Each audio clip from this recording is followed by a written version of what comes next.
চাই। আমরা এত কষ্ট করে যেতে পারছি। আচ্ছা, আপনারা দেখছেন বাংলার আওয়াজ।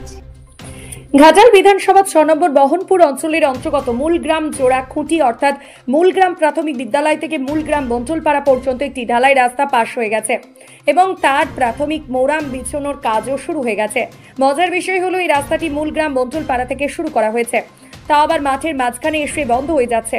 এ নিয়ে প্রতিবাদে ঝড় তুলেছে মূলগ্রামের কিছু মানুষ।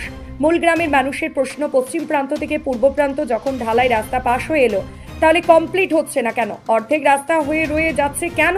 আর যদি তাই হয় তাহলে মূলগ্রাম পশ্চিম প্রান্ত থেকে রাস্তা শুরু করা হচ্ছে না কেন? এই নিয়ে বিক্ষোভ স্কুল পড়ুয়া অভিভাবকদের। তবে মূলগ্রাম পূর্ব প্রান্তের মন্ডলপাড়া রাস্তাটির পরিস্থিতি খুবই খারাপ। এই রাস্তাটিরও প্রয়োজন আছে, এটাও সত্য। একই গ্রামের একটি বড় ঢালাই রাস্তা নিয়ে ঝামেলায় পড়েছে শাসক দল।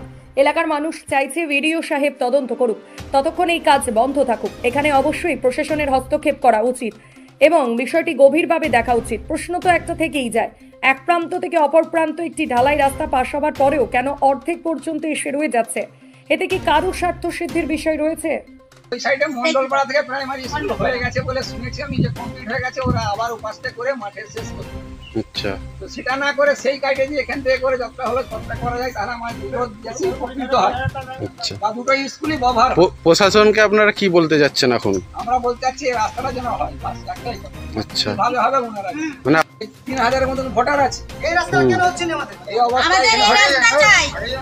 কিভাবে করবে? মমতা দিদি করবে না প্রধান করবে না পঞ্চায়েত করবে না উপপ্রধান করবে, আমাদের দেখার দরকার নেই। আমরা রাস্তা চাই। আমরা এত কষ্ট করে যেতে পারছি অন্য জায়গায় রাস্তা হতে দেবো। আচ্ছা, প্রাইমারি স্কুল হয়ে গেছে বলে তাই আমরা চাচ্ছি যে এটা পিচ রাস্তা ট্রান্সফরমার কাছ থেকে কতটা হবে ঘাটটা হোক।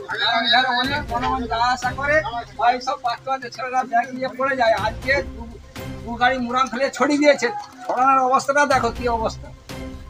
এই অবস্থায় ছেলেপুলে পড়ে গেলে এমনি কাদাই পড়ে যাচ্ছিল, সেটা বাঁচতো, কিন্তু মুরাম এমন ভাবে ফেলে দিয়েছে যে আরো হাত পা খোলা হয়ে যাচ্ছে, ছিঁড়াছিঁড়ি হয়ে যাচ্ছে, সব ছেলেপুলেরা কান্না